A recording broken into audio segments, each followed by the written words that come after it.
سامعین حضرات، موت ایک اٹل حقیقت ہے جس سے کسی جاندار متنفس کو راہ فرار نہیں۔ ڈرتا ہوں موت سے مگر مرنا ضرور ہے، لرزتا ہوں کفن سے مگر پہننا ضرور ہے۔ ہو جاتا ہوں غمگین جنازے کو دیکھ کر، لیکن میرا جنازہ بھی اٹھنا ضرور ہے۔ ہوتی ہے بڑی کپ کپی قبروں کو دیکھ کر، پر مدتوں اس قبر میں رہنا ضرور ہے۔ آئیے اس موضوع کی وضاحت کے لیے قرآن و حدیث کی روشنی میں سماعت فرمائیں مولانا عبدالغفار سلفی حفظہ اللہ سے۔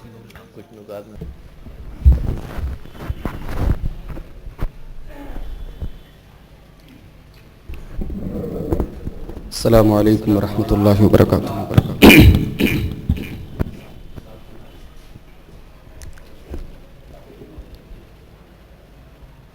ان الحمد للہ نحمده ونستعینه ونستغفره ونعوذ باللہ من شرور انفسنا ومن سیئات اعمالنا، من يهده الله فلا مضل له ومن يضلل فلا هادي له، واشهد ان لا اله الا الله وحده لا شريك له، واشهد ان محمدا عبده ورسوله۔ يا ايها الذين آمنوا اتقوا الله حق تقاته ولا تموتن الا وانتم مسلمون۔ يا ايها الناس اتقوا ربكم الذي خلقكم من نفس واحدة وخلق منها زوجها وبث منهما رجالا كثيرا ونساء، واتقوا الله الذي تساءلون به والارحام ان الله كان عليكم رقيبا۔ يا أيها الذين آمنوا اتقوا الله وقولوا قولا سديدا يصلح لكم أعمالكم ويغفر لكم ذنوبكم، ومن يطع الله ورسوله فقد فاز فوزا عظيما۔ أما بعد، فإن خير الحديث كتاب الله، وخير الهدي هدي محمد صلى الله عليه وسلم، وشر الأمور محدثاتها، وكل محدثة بدعة، وكل بدعة ضلالة، وكل ضلالة في النار۔ أعوذ بالله من الشيطان الرجيم، بسم الله الرحمن الرحيم۔ أينما تكونوا يدرككم الموت ولو كنتم في بروج مشيدة۔ وقال تعالى في مقام آخر: وما آتاكم الرسول فخذوه وما نهاكم عنه فانتهوا۔ محترم بزرگوں، نوجوان ساتھیوں، پردہ نشین ماں اور بہنوں، موت اور موت کے بعد کی زندگی پر ایک نہایت ہی عبرت انگیز تقریر آپ نے ابھی سماعت فرمائی۔ حقیقت یہ ہے کہ موت وہ سچائی ہے جس کا انکار نہیں کیا جا سکتا۔ موت ایک ایسی چیز ہے کہ آپ چاہیں یا نہ چاہیں،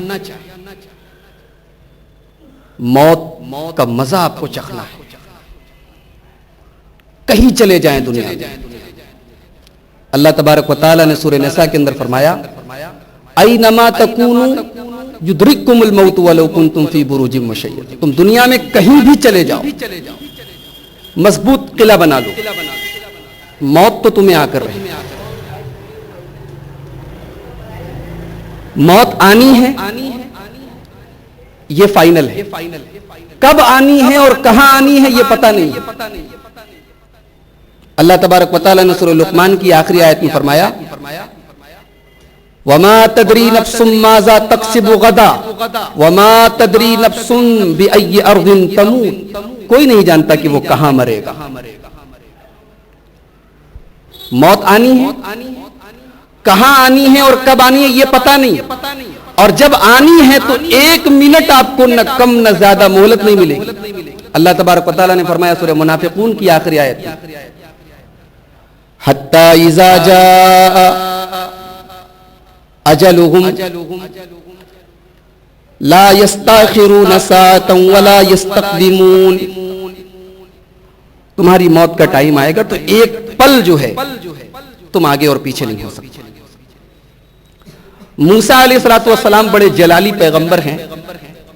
ان کے پاس موت کا فرشتہ آیا. بخاری اور مسلم کی روایت ہے. انہوں نے موت کے فرشتے کو تھپڑ مار دیا. آیا ہے مجھے تو لینے. بخاری کے الفاظ ہے تھپڑ مارا, مسلم کے الفاظ ہیں آنکھ پھوٹ گئی فرشتے کی. اب کوئی یہ نہ کہے کہ فرشتے کی آنکھ کیسے پھوٹ گئی. حدیث صحیح ہے, بخاری اور مسلم کی ہے. ہمیں اپنی لاجک اور اپنی عقل کی خرات پر اسے تولنے کی ضرورت نہیں. اور اگر لاجک ہی کی بات ہے تو لاجک سے جواب بھی دیا جا سکتا ہے کہ فرشتہ ان کے پاس انسان کی شکل میں آیا تھا اور انسان کی آنکھ پھوٹ سکتی ہے. بہرحال فرشتہ واپس گیا اللہ کے پاس اور کہا کہ اللہ تم نے کس کے پاس مجھے بھیجا, تھپڑ مار کے مجھے بھگا دیا. اللہ نے کہا جاؤ تم موسیٰ کے پاس جاؤ اور ان سے کہو کہ کسی بیل پر اپنا ہاتھ رکھ دیں.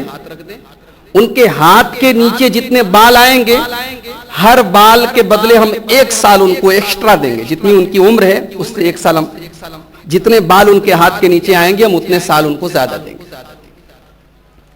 فرشتہ آیا, موسیٰ علیہ السلام کو یہ آفر پیش کیا. موسیٰ علیہ السلام نے کہا ثم بعد ذلک, اس کے بعد کیا ہوگا؟ اللہ نے کہا اس کے بعد موت آئے گی. تو حضرت موسیٰ نے کہا اس کے بعد موت آئے گی نا. تو اللہ اگر ایسی بات ہے تو میں موت کو قبول کرنے کے لیے تیار ہوں. تو یہ وہ موت ہے, نبیوں کو اس سے چھٹکارا نہیں, سب کو موت آنی. افسوس ہوتا ہے, حیرت ہوتی ہے, تعجب ہوتا ہے کہ انسان دنیا میں موت جیسی سچائی کو دیکھنے اور جاننے کے بعد بھی کبھی مرنا پسند نہیں کرتا. کوئی ہے جو مرنا چاہتا ہے؟ ہر انسان موت سے بھاگتا ہے. ہر انسان دنیا میں جو کچھ کرتا ہے زندہ رہنے کے لیے کرتا ہے, کوئی مرنے کے لیے کچھ نہیں کرتا. اسی لیے اللہ تبارک و تعالیٰ نے سورہ جمعہ میں فرمایا قُلْ إِنَّ الْمَوْتَ الَّذِي تَفِرُّونَ مِنْهُ فَإِنَّهُ مُلَاقِيكُمْ ثُمَّ تُرَدُّونَ إِلَىٰ عَالِمِ الْغَيْبِ وَالشَّهَادَةِ. یہاں پر خاص طور سے یہودیوں سے کہا گیا. یہودی اپنے آپ کو اللہ کا چہتا کہتے تھے کہ ہم لوگ اللہ کے چہتے ہیں, ہم جہنم میں نہیں جا سکتے, یہ نہیں ہو سکتا, وہ نہیں ہو سکتا. اللہ نے یہودیوں سے کہلوایا اے نبی یہودیوں سے کہہ دو ان الموت الذی تفرون منہ فانہ ملاقیکم, تم موت سے جتنا بھی بھاگ لو ایک دن ایسا آئے گا کہ تمہیں موت کو گلے لگانا پڑے گا, تمہیں موت سے ملنا پڑے گا. ثم تردون الی عالم الغیب والشہادہ, اور پھر اس کے بعد تمہیں اس اللہ کے پاس جانا پڑے گا جو تمہارے اجالے کو بھی جانتا ہے, اندھیرے کو بھی جانتا ہے. تم نے پبلک کے سامنے پبلک پلیس میں جو کام کیے وہ بھی اللہ جانتا ہے, جو تم نے خفیہ طریقے سے کمرہ بند کر کے اکیلے میں جو کام کیا وہ بھی وہ جانتا ہے. تو ہر آدمی موت سے بھاگ رہا ہے. ابھی اس گھر میں کچھ دنوں پہلے ایک جنازہ اٹھا, ایک ہستی ہمارے بیچ سے جدا ہوئی. 1-2 دن تک ایک تصور رہا, ایک احساس رہا کہ کل تک جو آدمی ہمارے سامنے جیتا تھا, جاگتا تھا, کھاتا تھا, پیتا تھا, آج ہمارے بیچ میں نہیں. لیکن وقت گزرتا ہے, انسان پھر اپنی زندگی میں مشغول ہو جاتا ہے. میرے بھائیوں کبھی غور کرو کہ موت ہماری اوقات ہمیں بتاتی ہے, ہماری ویلیو ہمیں بتاتی ہے. ایک انسان دنیا میں جتنا بھی کما لے, جتنی بلڈنگیں بنا لے, جتنا بڑا بزنس پھیلا لے, جب وہ مرتا ہے کیا لے کر جاتا ہے؟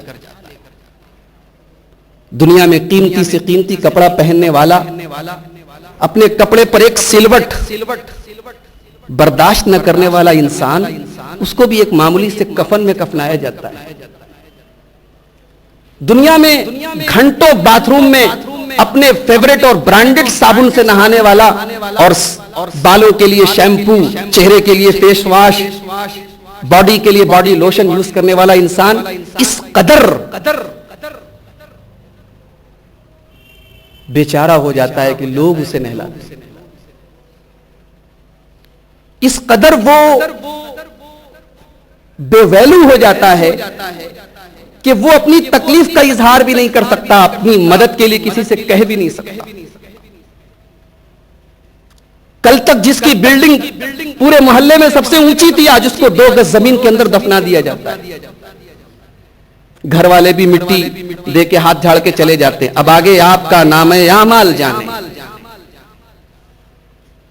حقیقت یہ ہے کہ موت ہمیں ہماری حقیقت یاد دلاتی ہے۔ ایک انسان اگر موت کو قریب سے دیکھے، کسی مرنے والے انسان کو قریب سے دیکھے، اس کو نہلاتے ہوئے قریب سے دیکھے، اس کو کفناتے ہوئے قریب سے دیکھے، کسی کو دفن ہوتے ہوئے قریب سے دیکھے، تو یقیناً کچھ دیر کے لیے ہی صحیح اللہ کا ڈر اس کے اندر پیدا ہوتا ہے۔ اسی لیے اللہ کے پیارے نبی جناب محمد رسول اللہ صلی اللہ علیہ وسلم سے سوال کیا گیا کہ سب سے عقل مند مومن کون ہے؟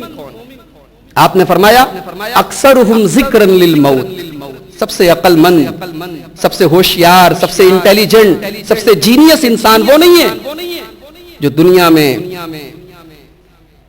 اپنی دنیا کو بہتر بنانے کے لیے تگ و دو کرے۔ سب سے جینیس انسان وہ ہے جو موت کو زیادہ سے زیادہ یاد کرے اور موت کے بعد کی تیاری کرے، وہ سب سے جینیس اور سب سے انٹیلیجنٹ انسان۔ اسی لیے ہم سب کو یہ چاہیے کہ اگر ہمارا کوئی رشتہ دار مرے تو ہم قریب جائیں، ہم دیکھیں، ہم محسوس کریں کہ مرنے کے بعد انسان کتنا ہیلپ لیس ہو جاتا ہے، کتنا مجبور ہو جاتا ہے۔ اور جب ہم قریب سے دیکھیں گے تو موت کے بارے میں ابھی آپ نے جو لمبی چوڑی تقریر سنی، جتنی باتیں آپ نے عذاب کے بارے میں سنی، ان باتوں کا احساس آپ کے اندر پیدا ہو۔ اسی لیے اللہ کے پیارے نبی صلی اللہ علیہ وسلم ایک حدیث میں فرماتے ہیں لیس الخبر کالمعاینہ، ایک ہوتا ہے تقریر میں سننا، ایک ہوتا ہے اپنی آنکھ سے دیکھنا۔ جو آدمی کو دیکھ کر جتنا یقین اس کے اندر پیدا ہوتا ہے وہ سن کر نہیں پیدا ہوتا۔ اور پھر اللہ کے نبی نے مثال بھی دی کہ موسیٰ علیہ السلام جب کوہ طور پر گئے تو اللہ تعالیٰ نے حضرت موسیٰ سے کہا کہ تمہاری قوم نے بچڑے کو اپنا معبود بنا لیا۔ موسیٰ علیہ السلام کو غصہ آیا، لیکن اتنا غصہ نہیں آیا کہ وہ اپنے ہاتھ کی تختیاں پھینک دیں۔ جب اپنے قوم کے پاس پہنچے اور اپنے قوم کو دیکھا کہ قوم کے لوگ واقعی بچڑے کی عبادت کر رہے ہیں تو قرآن کے الفاظ ہیں فَأَلْقَى الْأَلْوَاحَ، غصے کے مارے انہوں نے تختیاں پھینک دی۔ حالانکہ اللہ بتا چکا تھا کہ تمہاری قوم ایسا کر رہی ہے۔ کسی چیز کو سن کر محسوس اتنا بہتر طریقے سے نہیں کیا جا سکتا جتنا دیکھ کر کیا جاتا ہے۔ یہ نبی کریم صلی اللہ علیہ وسلم کی مثال تھی۔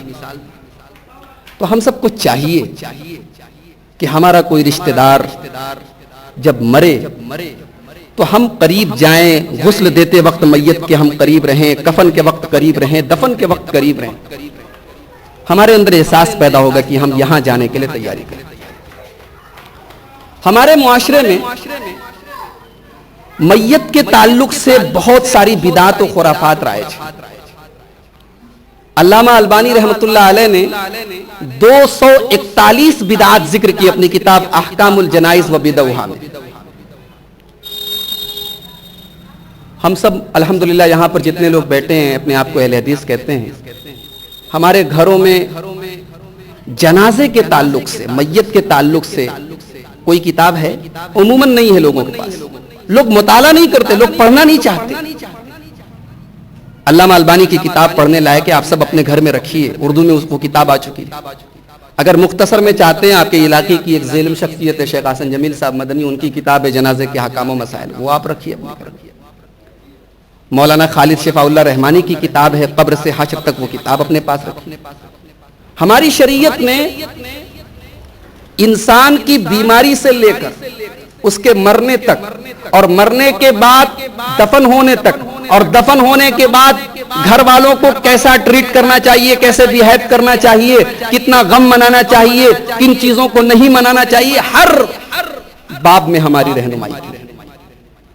تو میں یہ چاہتا ہوں کہ مختصر طور پر آج آپ کے سامنے وہ تمام چیزیں تو میں نہیں بتا سکتا کہ جو ہمارے سماج میں غلط ہیں، کچھ بنیادی باتیں جو غلطیاں ہمارے سماج میں پائی جاتی ہیں جنازے کے تعلق سے، میت کے تعلق سے، قبر کے تعلق سے، میں ایسی کچھ بنیادی باتیں آپ کے سامنے بیان کرنا چاہتا ہوں تاکہ ہم ان سب چیزوں سے بچیں۔ تو شروعات کرتے ہیں بیماری سے. انسان مرتا ہے عام طور سے بیمار ہونے کے بعد. تو ایک انسان بیمار ہے, بیماری میں عام طور سے ایسا ہوتا ہے کہ انسان ڈرتا ہے, پتہ نہیں میرا انجام کیا. بہت اچھی بات ہے, ڈرنا چاہیے, لیکن ڈر کے ساتھ ساتھ امید بھی ہونی چاہیے. اللہ کے عذاب کا ڈر بھی ہونا چاہیے اور اللہ کی رحمت کی امید بھی ہونی چاہیے. ترمذی کی روایت ہے, صحیح روایت ہے, علامہ البانی نے حسن قرار دیا ہے. ایک انصاری نوجوان بیمار ہو گیا, مرنے کے قریب ہو گیا. نبی کریم صلی اللہ علیہ وسلم اس سے ملنے کے لیے آئے, اس کی عیادت کرنے کے لیے آئے. آپ نے پوچھا کیف تجدو, تمہاری موت کا ٹائم قریب ہے, تمہیں کیسا لگ رہا ہے, کیسا فیل کر رہے ہو؟ وہ نوجوان بولا, اے اللہ کے رسول, انی ارجو اللہ, اللہ بڑا غفار ہے, بڑا ستار ہے, بڑا رحیم ہے, مجھے اللہ کی رحمت کی امید ہے. وہ اخاف ذنوبی, لیکن اپنے گناہوں کا بھی ڈر ہے. دونوں بات ہے, امید بھی ہے اللہ کی رحمت کی اور ڈر بھی ہے. پیارے نبی نے جواب دیا, لا یجتمعان فی قلب مؤمن فی ھذا الموطن, یہ دو چیزیں اگر کسی مومن کے دل میں اس مقام پر اکٹھا ہو جائیں, جب مرنے کا وقت قریب آ جائے, اگر کسی مومن کے دل میں اللہ کا ڈر بھی ہو, اللہ کی رحمت کی امید بھی ہو اور اپنے گناہوں کا ڈر بھی ہو, تو اللہ کے نبی نے فرمایا اعطاہ اللہ ما یرجو وآمنہ مما یخاف, اللہ تبارک و تعالی اس آدمی کو جو وہ امید کرتا ہے وہ دے گا, اور جس سے وہ ڈرتا ہے اس سے محفوظ رکھے گا. اس حدیث پاک سے یہ معلوم ہوا کہ مرنے کے ٹائم انسان کو دونوں چیزیں اپنے دل اور دماغ میں رکھنی چاہیے, اللہ کا ڈر بھی ہو اور اس کی رحمت کی امید بھی ہو. عام طور سے ہم لوگ دیکھتے ہیں کہ کوئی جب مرنے لگتا ہے, زیادہ تکلیف رہتی ہے, تو کہتا ہے کہ مجھے موت کیوں نہیں آتی, اے اللہ مجھے موت دے دے. ایسا نہیں بولنا چاہیے, موت کی تمنا نہیں کرنا چاہیے. اللہ کے رسول صلی اللہ علیہ وسلم کے چچا حضرت عباس بیمار ہوئے, مسند احمد کی روایت. اللہ کے رسول اپنے چچا کو دیکھنے کے لیے گئے. حضرت عباس نے تکلیف کی وجہ سے موت کی تمنا کی, مجھے موت کیوں نہیں آ جاتی. اللہ کے رسول نے فرمایا, اے چچا جان, لا تتمنى الموت, موت کی تمنا مت کیجیے, موت مت مانگیے اللہ سے. اس لیے کہ اگر آپ نیک ہیں اور آپ کو اللہ تعالیٰ اور عمر دے رہا ہے تو اچھا ہے, آپ اور نیکی کریں گے, آپ کی نیکیوں میں اور اضافہ ہوگا. اور اگر آپ گنہگار ہیں اور اللہ آپ کی عمر میں اور اضافہ کرے گا تو ہو سکتا ہے اپنے گناہوں سے توبہ کر لیں. لہٰذا اے چچا جان, خبردار موت کی تمنا مت کیجیے. اگر انسان بہت پریشان ہو بیماری سے, تکلیف سے, تو ایک دعا بتائی گئی, وہ دعا پڑھ سکتا ہے. مسلم شریف کے اندر وہ دعا بتائی گئی, اللہم احینی ما کانت الحیات خیرا لی, اے اللہ مجھے اتنی زندگی دے جو میرے لیے بہتر ہے. وتوفنی ما کانت الوفات خیرا لی, اور جب موت میرے حق میں بہتر ہو تو اے اللہ مجھے اٹھا لے. تو یہ بات یاد رکھے, موت کی تمنا نہیں کرنی چاہیے. جس معاشرے میں اتنی بدعات و خرافات ہوں اور آپ کو پتا ہو کہ آپ کے مرنے کے بعد آپ کے گھر والے بھی آپ کے ساتھ شریعت کے خلاف کام کر سکتے ہیں, تو آپ وصیت کر کے جائیں, آپ گھر والوں سے کہہ کے جائیں کہ خبردار میری میت کے ساتھ کوئی سنت کے خلاف کام نہ ہو, میرا تیجا نہیں ہونا چاہیے, میرا دسواں نہیں ہونا چاہیے, میرے مرنے کے بعد یہ خرافات میرے گھر میں نہیں ہونی. آپ وصیت کر کے جائیں. اس لیے کہ اللہ تبارک و تعالیٰ قرآن کریم میں فرماتا ہے, یا ایھا الذین آمنوا قوا انفسکم واہلیکم نارا, اے ایمان والو اپنے آپ کو اور اپنے گھر والوں کو جہنم کی آگ سے بچاؤ. وقودھا الناس والحجارہ, جہنم کی آگ کا ایندھن انسان اور پتھر ہوں گے. اس آیت کا تقاضا ہے کہ ہم اپنے گھر والوں کو ڈرا کر جائیں. حضرت سعد بن ابی وقاص کی موت کا وقت آیا, انہوں نے کہا ہے میرے گھر والوں سن لو, الہدو لی لحدن, میری قبر کھودنا تو بغلی قبر کھودنا, ونسبو علی اللبینا, اور جب میری قبر میں مجھے رکھنا تو اوپر مٹی کے گارے وغیرہ سے پیک کر دینا. کما سنیا برسول اللہ صلی اللہ علیہ وسلم, جیسے اللہ کے رسول کے ساتھ کیا گیا تھا ایسا ہی میرے ساتھ کرنا. یہ صحابی رسول اپنے بیٹے کو وصیت کر رہے ہیں. ہم سب کی یہ ذمہ داری ہے کہ ہم اپنے گھر والوں کو یہ وصیت کر کے جائیں مرنے کے پہلے. حضرت ابو موسیٰ اشعری کا مرنے کا ٹائم آیا, آخری وقت آیا, انہوں نے اپنے بیٹوں کو اکٹھا کیا. مسند احمد کی صحیح روایت, کہا کہ میرے بیٹوں, اذن طلقتم بجنازتی فاسرعوا بالمشی, جب میرا جنازہ لے کر نکلنا تو جلدی جلدی نکلنا, بہت سلو موشن میں مت نکلنا, جنازہ میرا تیز لے کر نکلنا. ولا یتبعنی مجمر, اور میرے جنازے کے پیچھے کوئی آگ وغیرہ لے کر مت نکلنا. اللہ کے نبی نے منع کیا, آگ وغیرہ لے کر مت نکلنا. ولا تجعلوا فی لحدی شیئا, اور جب مجھے قبر میں دفنا دینا تو کوئی ایسی چیز میری قبر میں مت رکھنا جو میرے اور مٹی کے بیچ میں آ جائے, کوئی ایسی چیز مت رکھنا. واشہدکم, اور میں تم سب کو گواہ بنا کے کہتا ہوں, انی بریئن من حالقۃ وسالقۃ وخارقۃ, میں بری ہوں ہر اس عورت سے جو غم کی وجہ سے اپنا بال مڑوا دے. اگر میرے خاندان کی کوئی عورت میرے صدمے کی وجہ سے, میرے غم کی وجہ سے اپنا بال مڑوا دے, میں بری ہوں. وسالقۃ, اگر میرے خاندان کی کوئی عورت میرے غم کی وجہ سے چیخے چلائے, میں بری ہوں. وخارقۃ, اگر میرے خاندان کی کوئی عورت اپنے ناک کان چھدوا لے میرے غم کی وجہ سے, میں بری ہوں. تو ان کے گھر والوں نے کہا کہ اے ابو موسیٰ, یہ جو آپ وصیت کر کے جا رہے ہیں, یہ وصیت آپ اپنی طرف سے کر کے جا رہے ہیں یا آپ نے رسول سے سنا ہے؟ اللہ اکبر. پتہ لگا کہ صحابہ کرام بھی اہل حدیث دلیل مانگ رہے ہیں کہ آپ یہ وصیت اپنی طرف سے کر رہے ہیں یا آپ نے اس سلسلے میں اللہ کے رسول سے کچھ سنا ہے؟ انہوں نے کہا نہیں, سمیت من رسول اللہ صلی اللہ علیہ وسلم, میں نے اللہ کے رسول سے سنا ہے. پتہ چلا کہ صحابہ اور تابعین بھی دلیل کے بعد عمل کرتے تھے, بغیر دلیل کے کوئی عمل نہیں کرتے. الحمدللہ. تو یہ ثابت ہوا کہ مرنے کے پہلے انسان کو وصیت کر کے جانی چاہیے.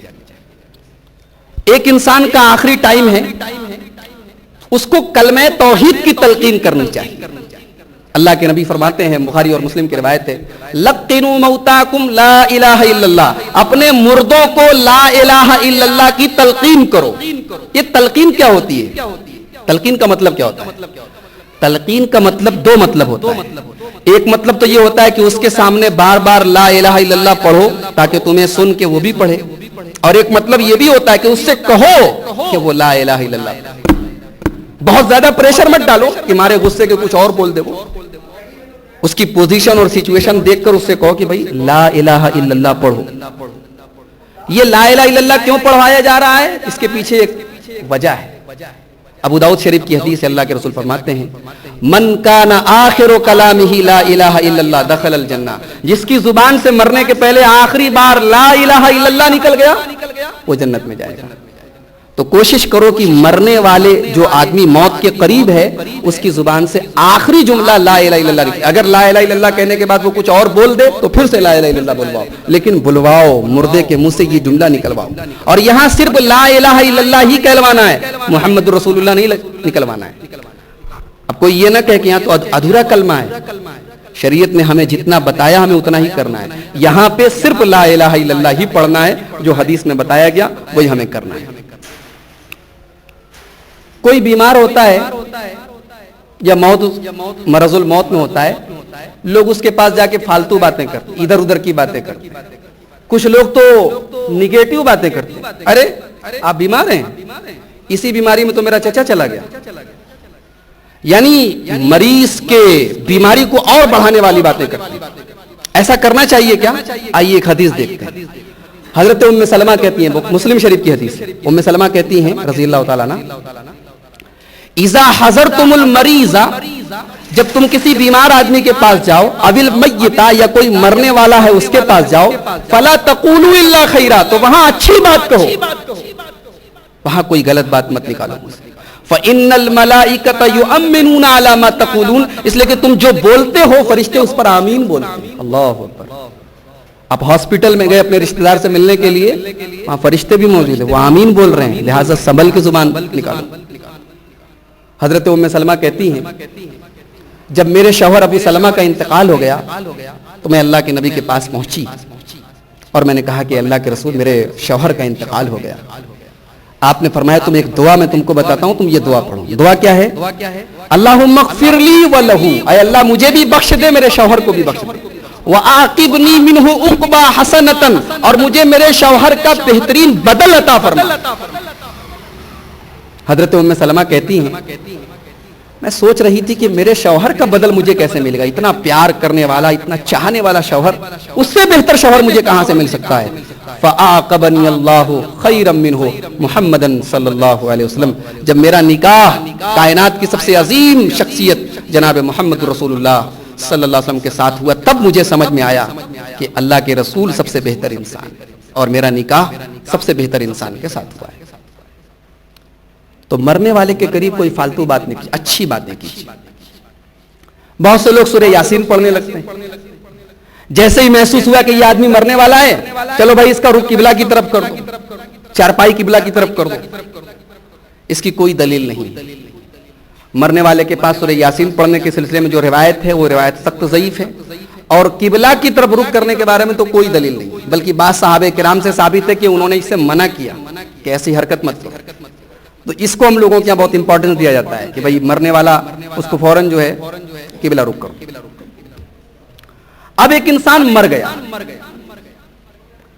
مرنے کے بعد اس کے مرنے کی خبر دینا ہمارے یہاں اس سلسلے میں بھی بڑا مبالغہ ہے. ایک محلے میں 4 مسجدیں تو چاروں مسجدوں سے اعلان ہو رہا ہے فلاں صاحب کا انتقال ہو گیا. مدن پورہ میں کسی کا انتقال ہوا تو علی پورہ میں اعلان ہو رہا ہے، علی پورہ میں کسی کا انتقال ہوا تو مدن پورہ میں اعلان ہو رہا ہے. یہ مرنے والے کے مرنے کا اعلان کرنا شریعت میں کیسا ہے؟ آئیے ایک حدیث دیکھتے ہیں. بخاری شریف کی روایت ہے، نجاشی بادشاہ مر گیا، حبشہ کا بادشاہ نجاشی جو مسلمان ہو گیا تو وہ مر گیا. تو اللہ کے نبی نے اس کے مرنے کی خبر صحابہ کو دی، اور آپ نے فرمایا کہ نجاشی بادشاہ مر گیا ہے، چلو اب ہم اس کی جنازے کی نماز پڑھیں گے. اللہ کے پیارے نبی نے مدینہ کے اندر ان کی جنازہ غائبانہ پڑھی.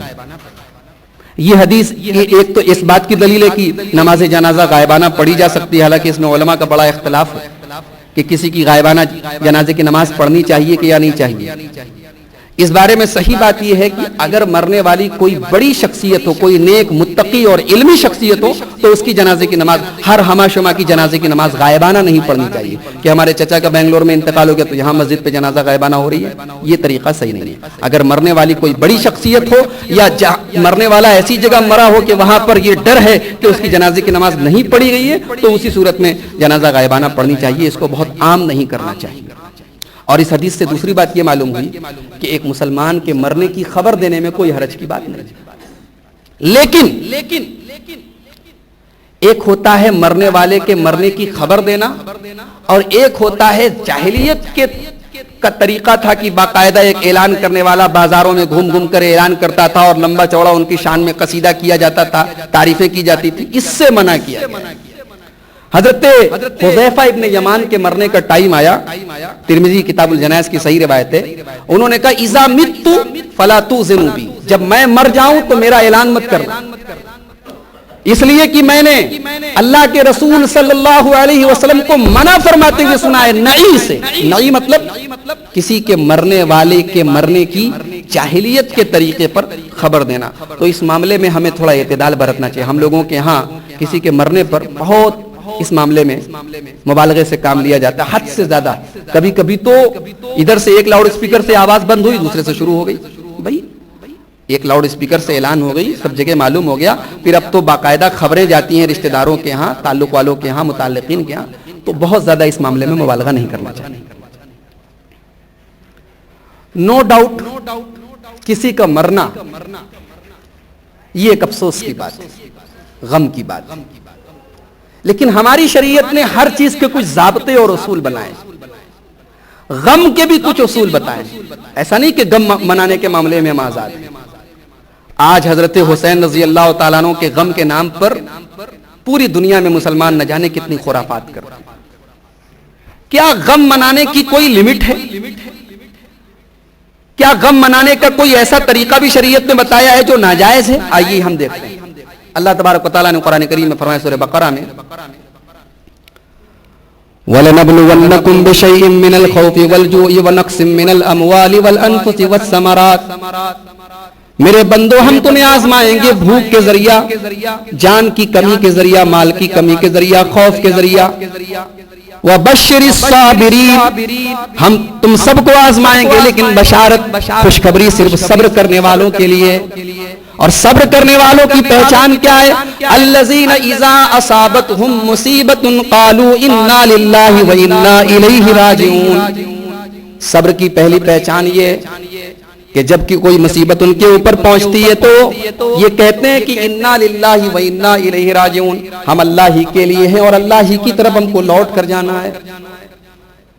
کہنے کو یہ ایک چھوٹی سی دعا ہے، انا للہ و انا الیہ، لیکن حقیقت میں غور کرو تو پورا عقیدہ اس کے اندر ہے۔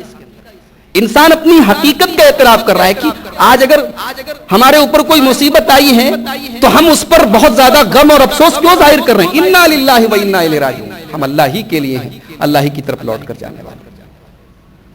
اگر کوئی انسان صبر سے کام لے، اس کا باپ مر گیا، اس کا شوہر مر گیا، اس کا بیٹا مر گیا، وہ صبر سے کام لے تو اللہ آگے کیا فرماتا ہے؟ اولئک علیہم صلوات من ربہم ورحمہ، تمہیں مصیبت پہنچی ہے نا، ہم تمہیں رحمت عطا فرمائیں گے، تمہارے رب کی رحمتیں تمہارے اوپر نازل ہوں گی، وَأُولَئِكَ هُمُ الْمُهْتَدُونَ، اور اللہ تعالیٰ تمہیں سیدھے راستے کی رہنمائی کرے گا۔ تو مرنے پر آنسو کا بہنا یہ منع نہیں، کسی قریبی رشتہ دار کے انتقال پر اس کی تکلیف میں، اس کے جدائی کے غم میں رونا دھونا یہ منع نہیں ہے۔ منع کیا ہے؟ چہرے پر تھپڑ مارنا، گریبان چاک کرنا، مرنے والے کا نام لے لے کر چلانا، چیخنا، ان سب سے منع کیا گیا۔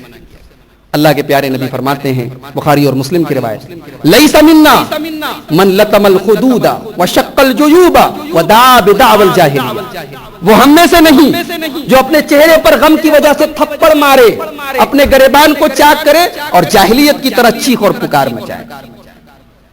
مسلم شریف کی ایک حدیث میں اللہ کے نبی نے فرمایا صلی اللہ علیہ وسلم، میری امت کے اندر 4 کام جاہلیت کا ایسا ہے جو ہوتا رہے گا، میری امت کے لوگ چھوڑیں گے نہیں۔ 4 ایسے کام ہیں جو جاہلیت کے کام ہیں لیکن میری امت کے لوگ کرتے رہیں گے۔ نمبر 1 الفخر فی الاحساب، خاندان پر فخر کرنا۔ ارے تمہیں پتا نہیں میں کس خاندان کا، میں کس برادری کا ہوں، میرا نسب کیا ہے، تو میرے برابر کے ہو۔ الفخر فی الاحساب، اپنے خاندان پر فخر کرنا، اپنے حسب نسب پر فخر کرنا۔ والطعن فی الانساب، اور کسی کو نسب کا طعنہ دینا کہ تم تو بڑی نچلی جاتی کے ہو۔ جمعہ کے دن میرے پاس ایک صاحب آئے، ملنے جلنے والوں میں سے ہیں، مجھ سے کونے میں لے آ کر کہنے لگے، مولوی صاحب آپ سے کچھ بات کرنا ہے۔ میرے محلے کی مسجد میں نے کہا ٹھیک ہے گھر آئیے۔ آپ گھر آئے، تنہائی میں میرے ساتھ بیٹھے، بولے مولوی صاحب میری ایک لڑکی ہے، اس کے لیے کوئی اچھا سا رشتہ، آپ ادھر ادھر جاتے ہیں، باہر جاتے ہیں، کوئی اچھا سا رشتہ ہو تو بتائیے۔ میں نے کہا اچھی بات ہے۔ بولے ایک بات کا خیال رکھیے گا، پٹھان ہونا چاہیے۔ کہا کہ وہ چھتن پورا میں ایک صاحب نے ایک رشتہ بتایا، بعد میں پتہ لگا سالا ناؤ نکلا۔ یہ میں ان کے الفاظ آپ کے سامنے نقل کر رہا ہوں۔ یہ مینٹیلٹی ذات اور برادری کو لے کر آج اکثریت کی، اللہ کے نبی صلی اللہ علیہ وسلم فرما رہے ہیں کہ یہ جاہلیت کا طریقہ ہے کہ نسب کا طعنہ دینا، خاندان کا طعنہ دینا، برادری کا طعنہ دینا۔ والاستسقاء بالنجوم، اور بارش کو ستاروں پر ڈیپینڈ کر دینا کہ آج بارش ہوئی، آج فلاں ستارہ فلاں نچھتر میں ہے اس لیے بارش ہوئی، ستاروں کی وجہ سے بارش کے نازل ہونے کا عقیدہ رکھنا، یہ بھی جاہلیت کی چیز ہے۔ اور آخری چیز والنیاحۃ، اور کسی کے مرنے پر نوحہ کرنا، اس کا نام لے لے کر چلانا، چیخنا۔ آج امت میں ایک فرقہ ایسا بھی ہے، ایک گروہ ایسا بھی ہے جس کا پورا مذہب اسی پر قائم ہے۔ محرم کے گزرے ہوئے مہینہ 1.5 مہینے ہو گئے، ابھی بھی وہ نوحہ اور ماتم کا سلسلہ چلا آ رہا ہے۔ اسے اللہ کے پیارے نبی صلی اللہ علیہ وسلم جاہلیت کے طور طریقوں میں سے بتا رہے ہیں۔ اور جو عورت نوحہ کرتی ہے اس کو عذاب کتنا دردناک ہوگا۔ اللہ کے نبی فرماتے ہیں کہ اگر کوئی نوحہ کرنے والی عورت اپنے رشتہ دار کے مرنے پر بہت زیادہ اس کا نام لے کر جاہلیت کی طرح چیخنے چلانے والی عورت اگر اپنے اس عمل سے توبہ نہ کرے تو قیامت کے دن وہ اس حال میں کھڑی ہوگی، علیہا سربال من قطران، کہ وہ تارکول جانتے ہیں نا آپ؟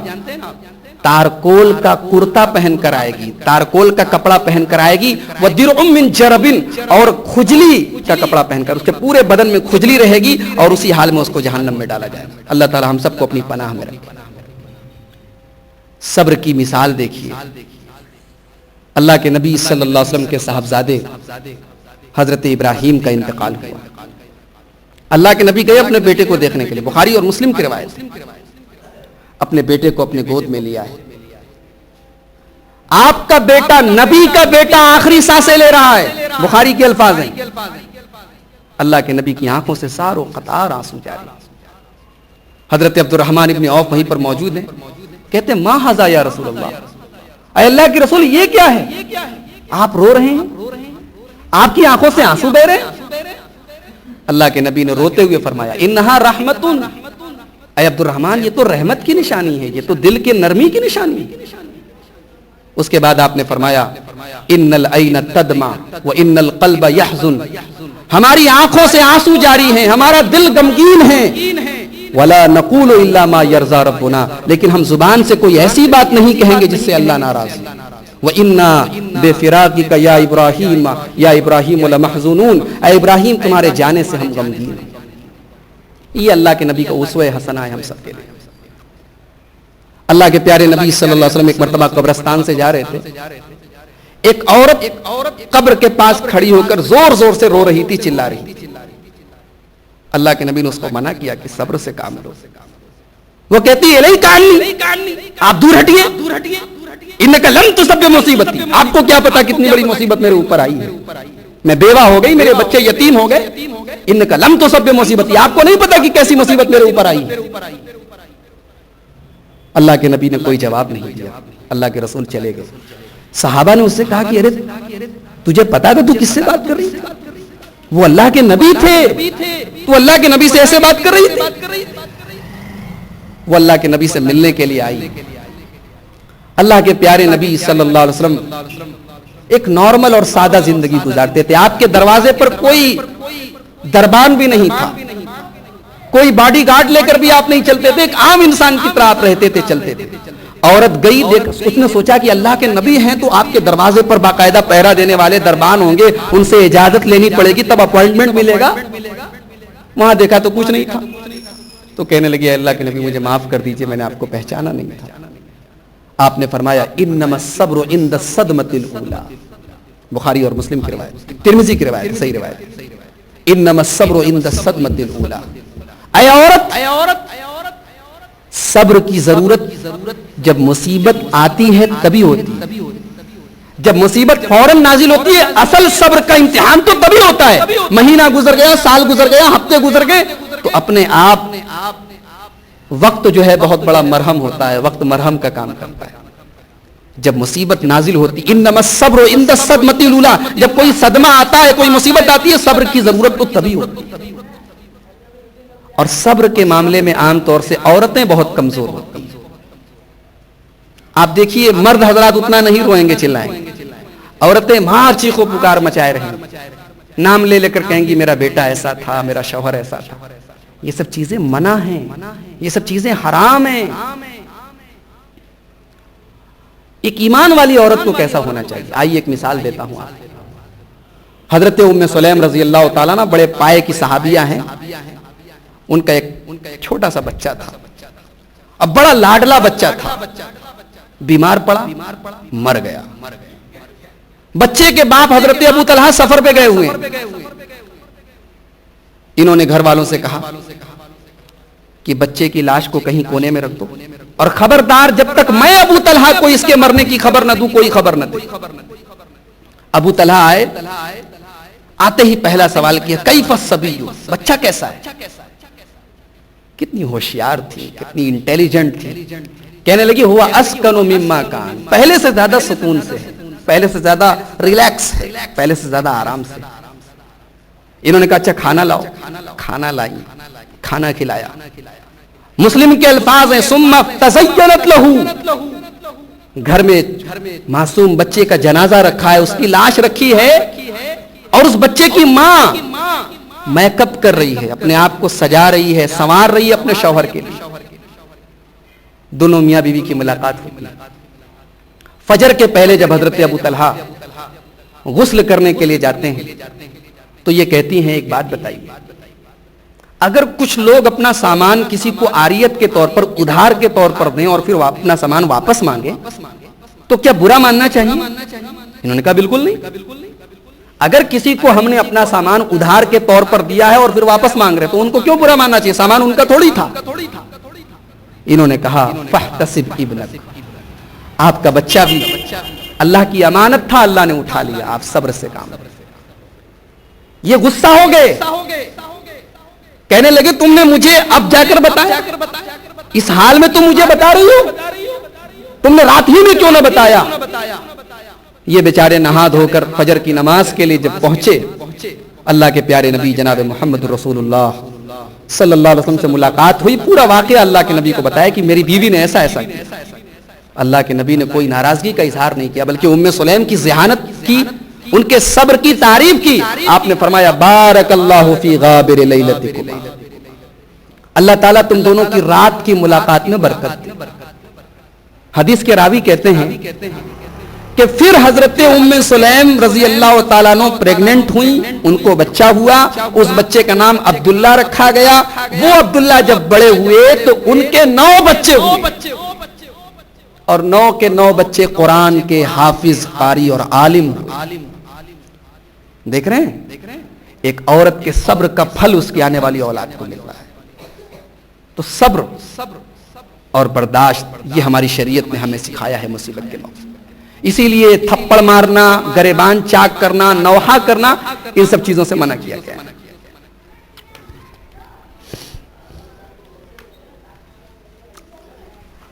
ہمارے یہاں تعزیت, جس کو ہم لوگ اپنی زبان میں مقام بولتے ہیں, ہمارے علی پورہ میں اس کو انگنے جانا بولتے ہیں. تعزیت کی شرعی حیثیت کیا ہے؟ کوئی اگر مر گیا اس کے گھر پہ جا کر مقام میں جانا یا تعزیت میں جانا, یہ کیسا ہے؟ آئیے ایک حدیث دیکھتے ہیں, بخاری شریف کی روایت ہے. اللہ کے پیارے نبی صلی اللہ علیہ وسلم کے پاس آپ کی ایک بیٹی کا پیغام آیا. آپ کی بیٹی نے پیغام بھجوایا کہ آپ کی نواسی بہت بیمار ہے, آخری ٹائم. اللہ کے نبی صلی اللہ علیہ وسلم اپنی بیٹی کے گھر نہیں جاتے, آپ اپنی بیٹی کے پیغام کا جواب پیغام سے دیتے ہیں کہ جاؤ میری بیٹی سے کہہ دو اِنَّ لِلَّهِ مَا آتَى وَمَا أَخَذَ وَكُلُّ شَيْءٍ عِندَهُ بِأَجَلٍ مُّسَمًّى فَلْتَصْبِرْ وَلْتَحْتَسِبْ. اے میری بیٹی, دینے والا بھی اللہ ہے, لینے والا بھی اللہ ہے. زندگی دینے والا بھی اللہ ہے, موت دینے والا بھی اللہ ہے, اولاد دینے والا بھی اللہ ہے, اولاد چھیننے والا بھی اللہ ہے. اللہ ہی کے لیے ہے جو کچھ وہ دے, اللہ ہی کے لیے جو کچھ وہ لے. اے میری بیٹی, اگر تمہاری بیٹی کا انتقال بھی ہو جائے, اگر میری نواسی دنیا سے چلی جائے تو تم صبر سے کام لو اور اللہ سے ثواب کی امید کرو. آپ کی بیٹی نے دوبارہ پیغام بھیجوایا کہ ابا جان, آپ کی نواسی آخری ٹائم میں اللہ کا واسطہ دے کر کہتی ہوں کہ آئیے, کم سے کم اپنی نواسی کو آخری ٹائم میں تو دیکھ لیجیے. اللہ کے پیارے نبی صلی اللہ علیہ وسلم اپنی بیٹی کے گھر پہنچتے 3 صحابہ کرام کے ساتھ. بچہ آخری سانسیں لے رہا ہے. اللہ کے پیارے نبی صلی اللہ علیہ وسلم اپنی نواسی کو اپنے ہاتھ میں لیتے ہیں. بخاری کے الفاظ ہیں, آپ رونے لگتے ہیں. ایک صحابی کہتے ہیں کہ اللہ کے رسول آپ کیوں رو رہے ہیں؟ اللہ کے نبی جواب دیتے ہیں حاذہ رحمت وضعها اللہ فی قلوب من شاء من عبادہ. یہ جو میری آنکھوں سے آنسو بہ رہے ہیں, یہ اللہ تبارک و تعالیٰ کی رحمت ہے جو اللہ نے دلوں میں رکھی. ولا يرحم من عباده الا الرحماء, اور اللہ اپنے بندوں میں انہی لوگوں پر رحم کرتا ہے جن کے دل میں رحم. تو اس حدیث سے یہ معلوم ہوا کہ کسی کے مقام میں جانا, کسی کی تعزیت میں جانا یہ غلط نہیں ہے, یہ جائز ہے. اور تعزیت یا تو اللہ کے رسول نے جو الفاظ سکھائے ہیں یہ الفاظ یاد کر لیے جائیں انہی الفاظ میں, یا اپنی زبان میں آدمی کہہ سکتا ہے کہ بھئی آپ صبر سے کام لیں, اللہ تعالیٰ آپ کو نعم البدل عطا فرمائے, آپ کے والد صاحب کی مغفرت فرمائے, ان کا مقام بلند کرے, ان کے گناہوں کو معاف کرے. ان الفاظ میں آپ تعزیت کر سکتے ہیں. لیکن تعزیت کے لیے کوئی خاص جگہ طے کر لینا, تعزیت کے لیے لوگوں کا اکٹھا ہو کر وہاں بیٹھ کر مرنے والے کے لیے قرآن پڑھنا, یا یہ تصور کرنا کہ تعزیت کے لیے مغرب سے عشاء کے بیچ کا وقت سب سے سوٹیبل ہے، سب سے بہترین وقت ہے، یہ تمام چیزیں جاہلیت ہیں، ان کا کوئی ثبوت نہیں ملتا۔ ایک مسئلہ یہ ہے کہ کیا عورتیں جنازے میں جا سکتی ہیں؟ بہت سی جگہوں پر آپ دیکھیں گے جنازے کے پیچھے پیچھے عورتیں بھی جا رہی ہیں، اور حضرت حسین کے جنازے میں تو 1400 سال سے عورتیں جا رہی ہیں۔ تو عورتوں کے جنازے میں عورتوں کا جانا کیسا ہے؟ حضرت ام عطیہ کہتی ہیں، بخاری کی روایت ہے، صحیح روایت ہے، نہینا عن اتباع الجنائز، ہم عورتوں کو جنازے میں جانے سے منع کیا گیا، ولم یعزم علینا، لیکن بہت سختی نہیں کی۔ تو اس حدیث سے یہ معلوم ہوا کہ جنازے میں عورتوں کو نہیں جانا چاہیے۔ جنازے میں بہت سی جگہوں پر بڑی دیر کی جاتی ہے بلا وجہ۔ کیا صاحب ایک بیٹا بنگلور میں ہے، اب اس کی فلائٹ کل شام کو ہے، آج انتقال ہوا ہے، کل شام کی فلائٹ ہے، تو ٹھیک ہے کل عشاء بعد مٹی پڑے گی نا۔ دیکھیے اللہ کے نبی صلی اللہ علیہ وسلم کے زمانے سے، صحابہ کے زمانے سے اور آج کے زمانے سے زمین آسمان کا فرق۔ اب سچویشن بدل گئی۔ پہلے یہ تھا کہ تمام لوگ ایک گاؤں میں، ایک علاقے میں رہ رہے ہیں، اب ایک لڑکا بنگلور میں رہ رہا ہے، ایک لڑکا دلی میں رہ رہا ہے، ایک لڑکی ممبئی میں بھی آئی ہے، ایک لڑکی کی شادی دلی میں ہو گئی ہے۔ اب فیملیز بٹ گئی ہیں، دور ہو گئی ہیں، اور اللہ تعالیٰ نے قرآن میں فرمایا کہ وما جعل علیکم فی الدین من حرج، دین کے اندر تنگی نہیں ہے، پریشانی نہیں ہے۔ بلا وجہ لڑکی یا لڑکے کے جنازے میں شامل ہونے کے لیے جنازے میں غیر معمولی دیر کرنا، تھوڑی بہت دیر تو چلو ٹھیک ہے، آج کا کل کر دینا، کل کا پرسوں کر دینا، یہ اچھی چیز نہیں۔ اللہ کے نبی نے منع فرمایا ہے۔ مسلم شریف کی روایت ہے، اسرعوا بالجنازہ، جنازے میں جلدی کرو، فَإِن تَكُ صَالِحَةً فَخَيْرٌ تُقَدِّمُونَهَا، اگر مرنے والا کوئی نیک آدمی ہے تو اچھی بات ہے، اس کو دفنا دو جلدی سے، وہ اپنے اللہ کی نعمتوں میں پہنچ جائے۔ وَإِن يَكُ سِوَى ذَلِكَ، اور اگر مرنے والا کوئی برا آدمی ہے، فَشَرٌ تَضَعُونَهُ عَنْ رِقَابِكُمْ، تو ایک بوجھ اپنے گردن سے جلدی سے اتارو، جلدی سے دفن کر کے ایک بوجھ سے نجات پاؤ۔ تو یہ حدیث ہمیں بتاتی ہے کہ جنازے میں دیر نہیں کرنا چاہیے۔ مرنے والا مر گیا، اب جناب سب لوگ آ رہا ہے، اس کو دیکھ رہا ہے، اس کی بیوی اس کے قریب نہیں جا سکتی، نکاح ٹوٹ گیا نا، بیوی مر گئی، شوہر اس کے قریب نہیں جا سکتا، اس کی چارپائی کو نہیں چھو سکتا۔ یہ ہمارے عوام میں یہ ذہنیت بنی ہوئی ہے، یہ سوچ ہے۔ کیا ایسا ہے؟ ایسا نہیں ہے۔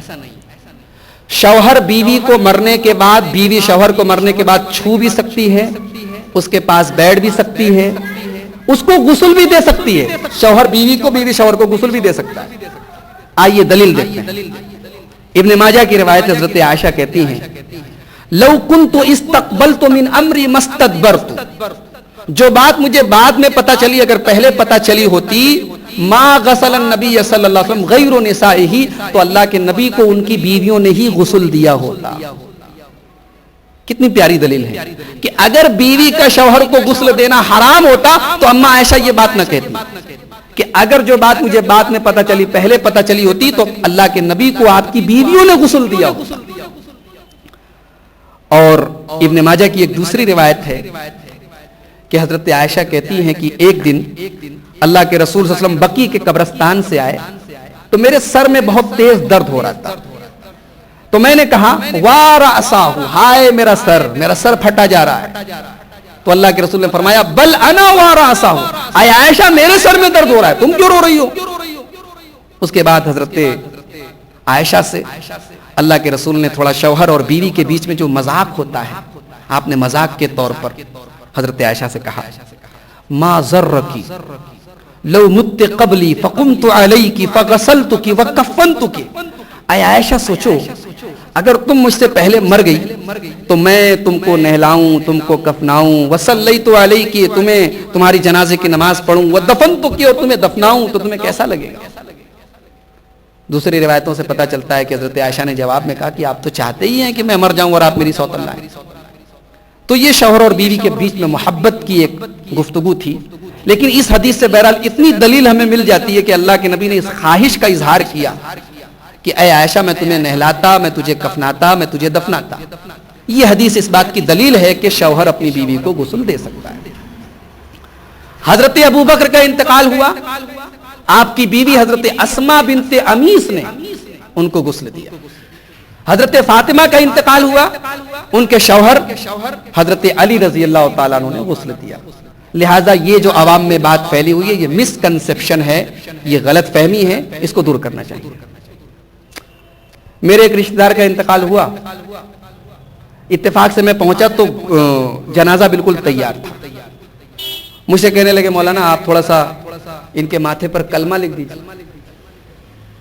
میں نے کہا اس سے کیا ہوگا؟ بولے دیکھیے آپ، ہم کو پتا ہے کہ آپ وہابی ہیں، لیکن آپ لکھ دیجیے، آپ لکھ سکتے ہیں.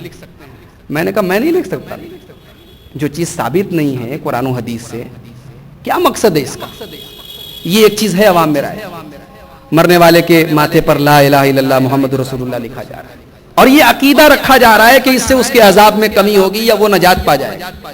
زندگی بھر انسان شرک اور کفر کرتا رہے، بدعات و خرافات میں مشغول رہے، گناہ پر گناہ کرتا رہے، مر جائے اس کے جنازے پر لا الہ الا اللہ لکھ دو، بخش دیا جائے گا. سب کیا ہے؟ کوئی ثبوت نہیں ہے اس کا. بہت سارے لوگوں کو آپ دیکھیں گے کہ وہ صرف مٹی دینے جاتے ہیں، جنازے کی نماز بھی نہیں پڑھتے. کچھ لوگ جنازے کی نماز پڑھتے چلے جاتے، مٹی نہیں دیتے. جنازے کی نماز پڑھنا اور میت کے دفن میں شریک ہونا، یہ دونوں کام کرنا، اس کی فضیلت کیا ہے؟ آئیے بہت پیاری حدیث آپ کے سامنے پیش کر رہا ہوں.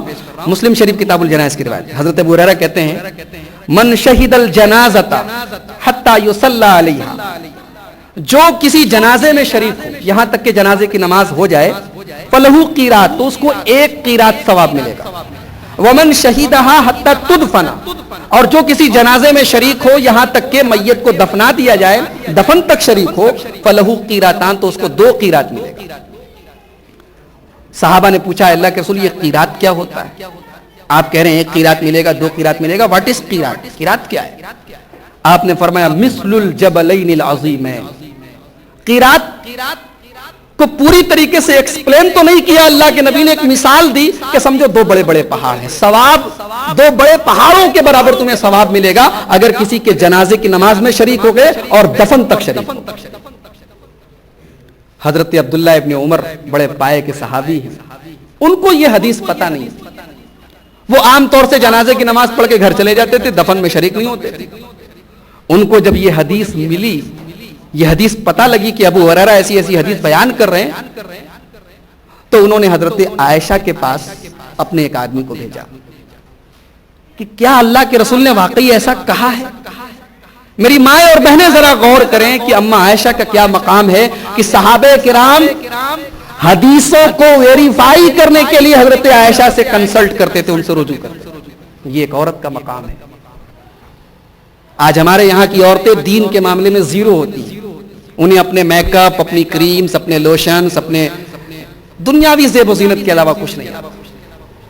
اما عائشہ کے مقام کا اندازہ لگاؤ میری پیاری ماں اور بہنوں کی ایک صحابی رسول ویریفیکیشن، تصدیق کرنے کے لیے، ستیاپن کرنے کے لیے حضرت عائشہ سے پوچھنے کی کیا واقعی ایسی حدیث ہے؟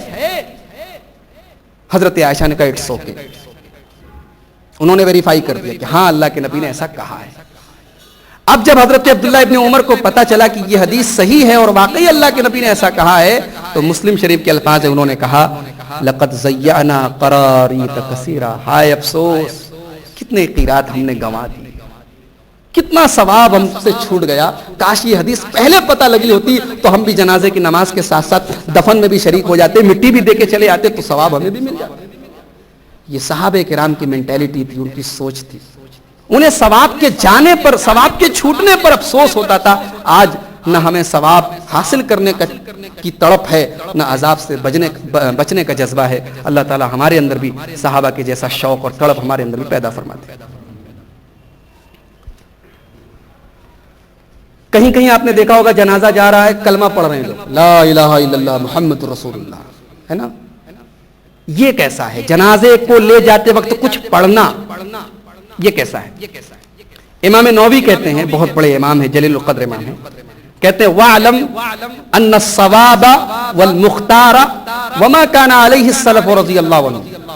جان لو کہ صحیح بات یہ ہے جو سلف صالحین کا طریقہ ہے. ابھی لکھنؤ کے ایک صاحب ہیں، ان کا نام ہے سلمان ندوی. آج کل انہوں نے سلفیت کے خلاف مورچہ کھولا ہوا ہے. ان کی ایک تقریر بھی واٹس ایپ پر ایک صاحب نے بھیجا. انہوں نے کہا کہ صحابہ کرام نے کبھی اپنے آپ کو سلفی نہیں کہا, اس امت کے بزرگوں نے کبھی اپنے آپ کو سلفی نہیں کہا. یہ امام نووی, یہ 9ویں صدی ہجری کے عالم ہیں, آج سے 600-700 سال پہلے کے عالم ہیں. امام نووی کہہ رہے ہیں کہ صحیح بات یہ ہے اور سلف صالحین کا طریقہ یہ ہے السکوت فی حال السیر مع الجنازہ, کہ جب جنازہ لے کر جایا جائے تو خاموش رہا جائے. کیا کہتے ہیں آپ؟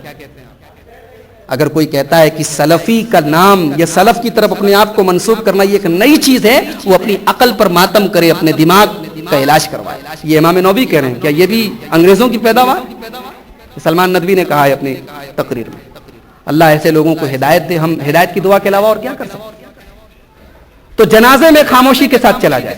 فلا یرفع صوت بقراءۃ ولا ذکر, نہ تو قرآن کی تلاوت زور زور سے کی جائے, نہ کوئی اللہ کا ذکر کیا جائے, خاموش رہا جائے.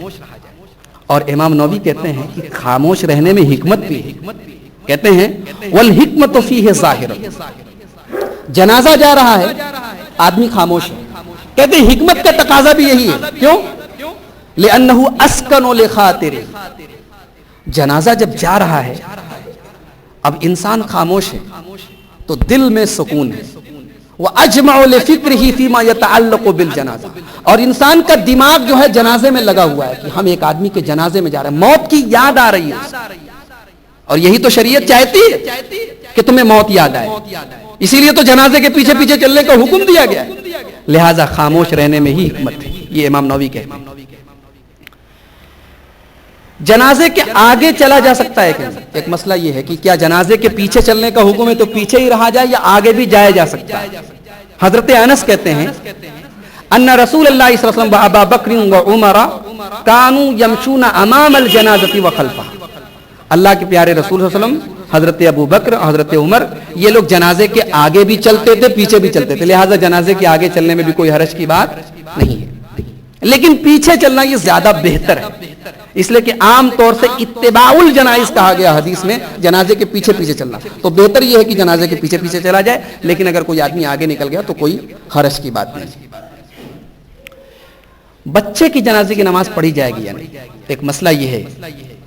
ہمارے یہاں کہیں کہیں یہ لوگوں میں یہ ذہنیت بنی ہوئی ہے کہ بچہ اگر پیدا ہونے کے بعد رویا ہے, چلایا ہے, آواز نکلی ہے, تب تو جنازے کی نماز پڑھی جائے, اور مرا ہوا ہی پیدا ہوا ہے تو جنازے کی نماز نہیں پڑھی جائے گی.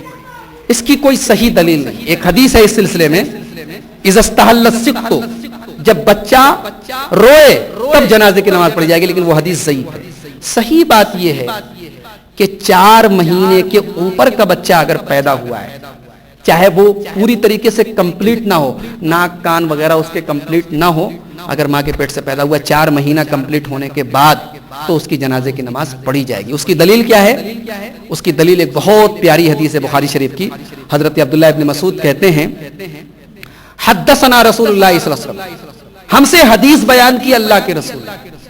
دیکھ رہے ہیں, پتا چلا کہ جو محدثین کا طریقہ ہے حدثنا کر کے حدیث بیان کرنے کا, یہ طریقہ صحابہ کرام سے سیکھا گیا ہے. صحابی رسول کہہ رہے ہیں حدثنا رسول اللہ صلی اللہ علیہ وسلم, ہم سے حدیث بیان کی اللہ کے رسول نے. وہو الصادق المصدوق, اور اللہ کے رسول سچے بھی ہیں اور آپ کی بات کی تصدیق کی جاتی ہے. کیا فرمایا اللہ کے رسول نے؟ ان احدکم یجمع فی بطن امہ 40 یوما, تم میں سے ایک آدمی اپنی ماں کے پیٹ میں 40 دن تک ملایا جاتا ہے. مرد اور عورت کا جو نطفہ ہوتا ہے 40 دن تک اس کو ملایا جاتا ہے. ثم یکون علقۃ مثل ذلک, پھر 40 دن تک وہ جمے ہوئے خون کی شکل میں رہتا ہے. ثم یکون مضغۃ, اور پھر 40 دن تک وہ گوشت کے لوتھڑے کی شکل رہتا ہے. تو 40 + 40 + 40 = 120. جب 120 دن کمپلیٹ ہو جاتے ہیں تب اللہ کے نبی فرماتے ہیں ثم یبعث اللہ الیہ ملکا, پھر اللہ تبارک و تعالیٰ اپنے فرشتے کو بھیجتا ہے تو وہ فرشتہ 4 باتیں لکھتا ہے. 4 چیزیں وہ فرشتہ لکھتا ہے. بچہ بھی ماں کے پیٹ میں بھی 4 مہینے کا ہوا ہے, 4 باتیں لکھ دیتا ہے. کیا لکھتا ہے؟ عملہ, کتنا عمل کرے گا, وَأَجَلُهُ, کتنی زندگی پائے گا, کتنی عمر پائے گا, وَرِزْقُهُ, کتنی روزی پائے گا, کروڑ پتی بنے گا کہ غریب ہوگا, لکھ دیا جاتا ہے. وشقی و سعید، جنتی بنے گا کہ جہنمی بنے گا، بدبخت ہوگا کہ خوش بخت ہوگا، یہ بھی لکھ دیا جاتا ہے. 4 چیزیں لکھ دی جاتی ہیں.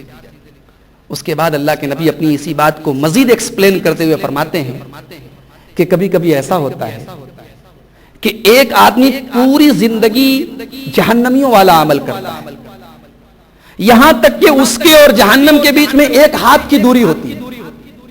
اچانک اس کی تقدیر اس کے اوپر غالب آ جاتی ہے. اس کی تقدیر میں لکھا ہے یہ جنت میں جائے گا، تو جہنم سے ابھی 1 ہاتھ دور ہے کہ اچانک وہ سدھر جاتا ہے اور وہ جنتی والا عمل کرنے لگتا ہے. اسی پر اس کا خاتمہ ہوتا ہے اور وہ جنت میں چلا جاتا ہے.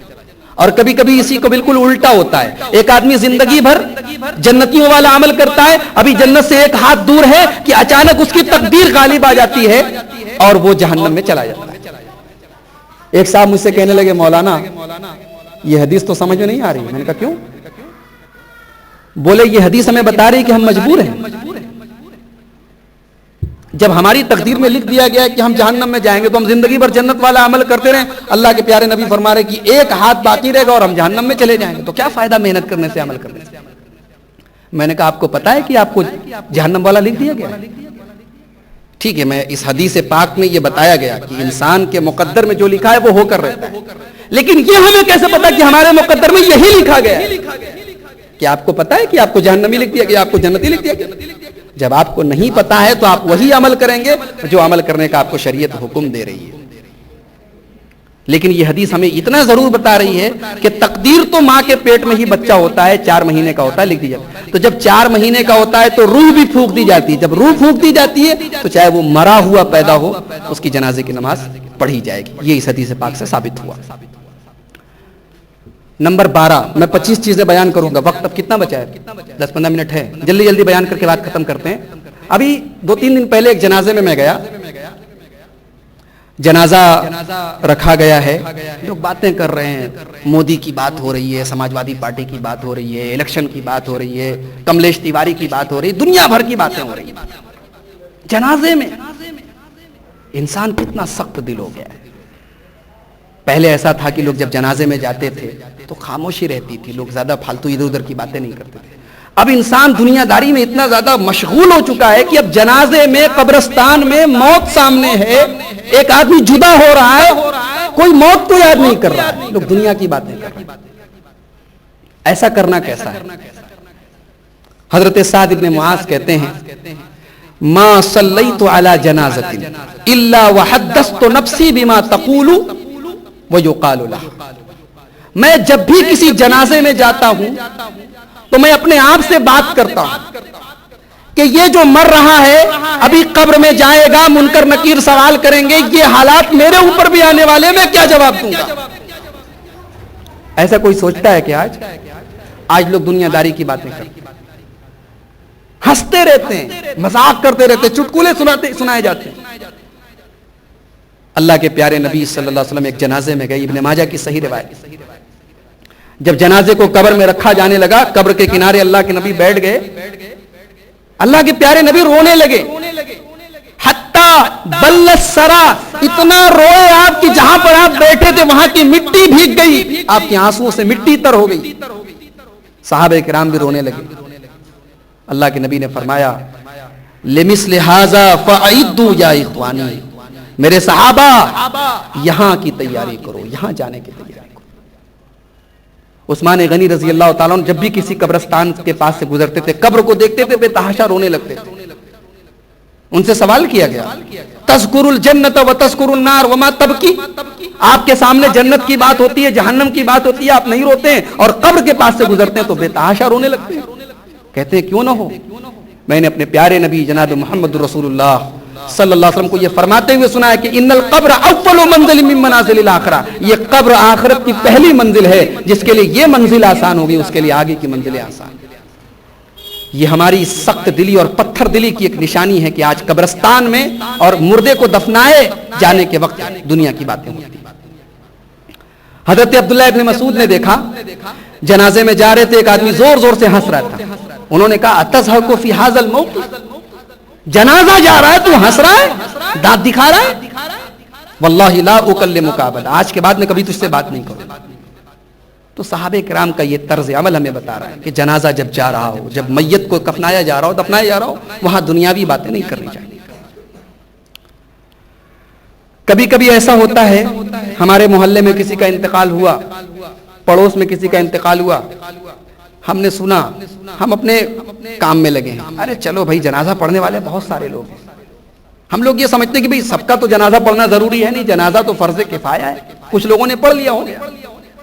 ہمارے کسی کے جنازے میں شریک ہونے سے اس کی بخشش بھی ہو سکتی ہے، اس کو کوئی معمولی بات مت سمجھیے، ہمیں جو ثواب ملے گا وہ تو ملے گا، ہمارے کسی کے جنازے میں شریک ہونے سے اس کی بخشش ہو سکتی ہے، وہ جنت میں جا سکتا ہے۔ آئیے ایک حدیث دیکھتے ہیں، مسلم شریف کتاب الجنائز کی روایت، حضرت عبداللہ ابن عباس کے ایک بیٹے کا انتقال ہو گیا، مکہ اور مدینہ کے بیچ میں ایک جگہ ہے، اس کا نام ہے قدید یا عصفان، وہاں پر انتقال ہو گیا، جنازہ ریڈی ہو گیا۔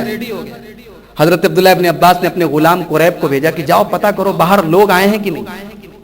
غلام باہر گیا، دیکھا بہت بھیڑ ہے، آگے کہا کہ ہاں لوگ تو بہت اچھی تعداد میں موجود ہیں، کہا کہ 40 ہوں گے کہ نہیں ہوں گے، کہا 40 سے اوپر ہے۔ تو حضرت عبداللہ ابن عباس نے کہا اخرجو، اب جنازہ نکال دو، 40 ہو گئے، اب جنازہ نکال دو۔ فإنی سمعت رسول اللہ صلی اللہ علیہ وسلم یقول، اس لیے کہ میں نے اللہ کے رسول کو یہ فرماتے ہوئے سنا ہے، ما من رجل مسلم يموت فيقوم على جنازته 40 رجلا، جب کوئی مسلمان مرتا ہے اور اس کے جنازے میں 40 آدمی کھڑے ہو کر جنازے کی نماز پڑھتے ہیں، لا یشرکون باللہ شیئا، اور وہ 40 آدمی شرک کرنے والے نہیں ہوتے اللہ کے ساتھ کسی کو، الا شفعهم اللہ فیہ، اللہ تبارک و تعالی ان 40 لوگوں کے جنازے کی نماز کے ذریعہ جو اللہ کی بارگاہ میں وہ سفارش کرتے ہیں، ان کی سفارش کو قبول کرتا ہے۔ جنازے کی نماز میں ہم کیا پڑھتے ہیں؟ مرنے والے کے لیے دعا ہی تو کرتے ہیں، اللہم اغفر لحینا ومیتنا وشاہدنا وغائبنا وصغیرنا وکبیرنا وذکرنا وانثانا، اللہم من توفیتہ منا اللہم من احییتہ منا فاحیہ علی الاسلام ومن توفیتہ منا فتوفہ علی الایمان۔ یہی دعا تو ہم پڑھتے ہیں، اے اللہ ہمارے زندوں کو بخش دے، مردوں کو بخش دے، مردوں کو بخش دے، عورتوں کو بخش دے۔ ایک چھوٹی سی دعا اور بتائی کہ اللہم اغفر لہ وارحمہ وعافہ واکرم نزلہ ووسع مدخلہ۔ یہ تمام دعائیں کیا ہیں؟ یہ مرنے والے کے لیے، اس کی مغفرت کے لیے دعا ہے۔ کتنے لوگ ہیں جن کو آج جنازے کی نماز کا طریقہ نہیں معلوم، ان کو یہ بھی نہیں پتا کہ جنازے کی نماز میں سورہ فاتحہ پڑھنی چاہیے۔ سیکھنا چاہیے میرے بھائیو، جاننا چاہیے۔ اگر 40 موحد لوگ کسی مسلمان کا جنازہ پڑھنے، اللہ تعالیٰ اس کی بخشش کر دے گا، یہ حدیث بتا رہی ہے۔ ایک غلط فہمی عوام میں یہ بھی پھیلی ہے کہ مسجد میں جنازے کی نماز نہیں پڑھ سکتے، بہت سی جگہوں پر، بنارس میں تو نہیں، باہر میں نے دیکھا کہ بہت سے لوگ اس کو بہت معیوب سمجھتے ہیں، کہہ رہے نہیں مسجد میں جنازے کی نماز نہیں پڑھ سکتے۔ کیا ایسا ہے؟ کیا مسجد میں جنازے کی نماز نہیں پڑھ سکتے؟ آئیے مسلم شریف کی ایک حدیث دیکھتے ہیں۔ حضرت سعد بن ابی وقاص کا انتقال ہوا، اللہ کے نبی صلی اللہ علیہ وسلم کی ازواج مطہرات نے یہ پیغام بھجوایا کہ ان کے جنازے کو مسجد میں بھیجیے تاکہ اللہ کے نبی کی ازواج وہاں پر ان کی جنازے کی نماز پڑھیں۔ چنانچہ ان کا جنازہ لایا گیا اور اللہ کے نبی کی بیویوں نے اپنے اپنے حجرے سے ان کی جنازے کی نماز پڑھی اور پھر ان کا جنازہ وہاں سے لے کے چلا جائے۔ تو کچھ لوگوں نے اس کو بہت برا بھلا کہا کہ ارے کبھی نبی کے زمانے میں جنازہ مسجد میں نہیں گیا، آج ایسا نیا کام ہو رہا ہے۔ جب یہ خبر حضرت عائشہ تک پہنچی تو انہوں نے کہا ما اسرع الناس الا ان یعیبوا ما لا علم لهم، لوگ کتنے جلد باز ہو گئے، جس چیز کی جانکاری نہیں ہے، جس چیز کی معلومات نہیں ہے اس پر بھی کمنٹ کر رہے۔ لوگ کیسے بھول گئے کہ جب حضرت سہیل ابن بیضہ کا انتقال ہوا تھا تو اللہ کے نبی نے مسجد کے اندر ان کی جنازے کی نماز پڑھائی۔ یہ حدیث اس بات کی دلیل ہے کہ مسجد کے اندر بھی جنازے کی نماز پڑھ سکتے ہیں، کوئی حرج کی بات نہیں، لیکن بہتر ہے کہ اس کے لیے کوئی عام جگہ ہو جہاں عام طور سے جنازے کی نماز پڑھی جاتی ہے۔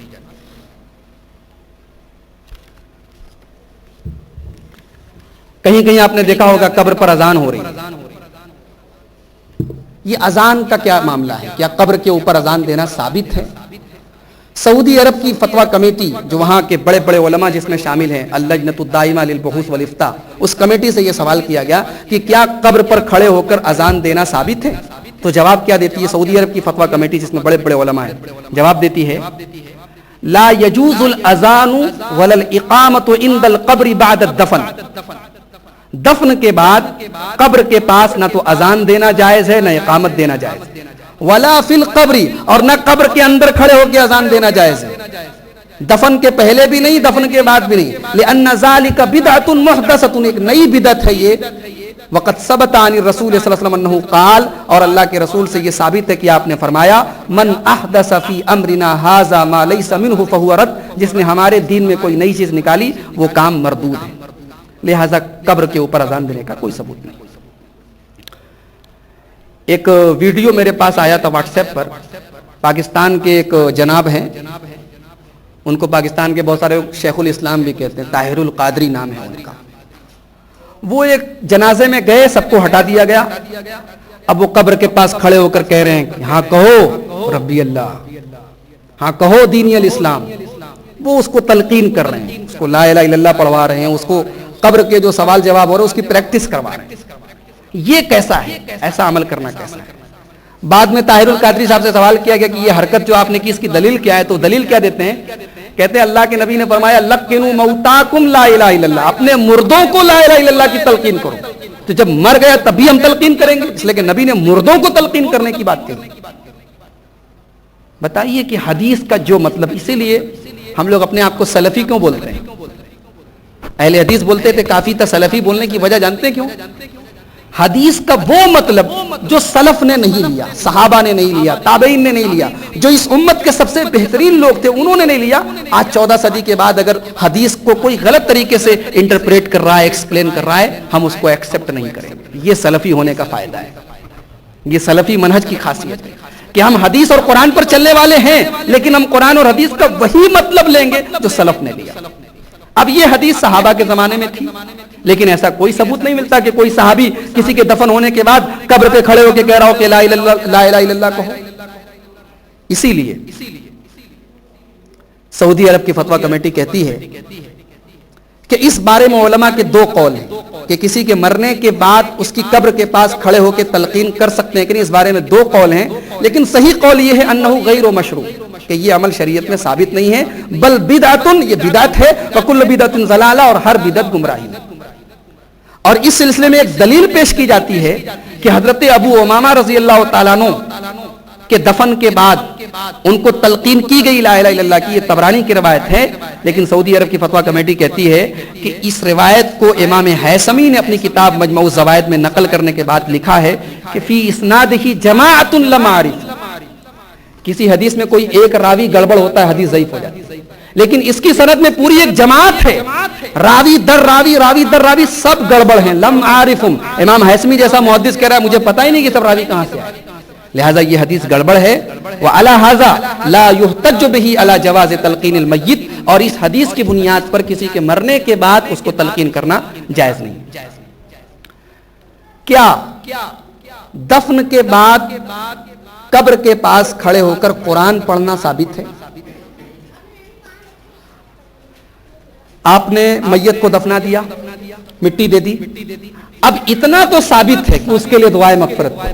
اللہ کے نبی فرماتے ہیں، ابو داؤد کی روایت ہے کہ کان النبی صلی اللہ علیہ وسلم اذا فرغ من دفن المیت، جب اللہ کے نبی کسی میت کو دفنا لیتے تھے تو کہتے تھے استغفروا لاخیکم، اپنے بھائی کے لیے مغفرت کی دعا کرو، وصلوا له التثبیت، اور اللہ سے دعا کرو کہ اللہ اس کو قبر کے سوال جواب میں ثابت قدم رکھے.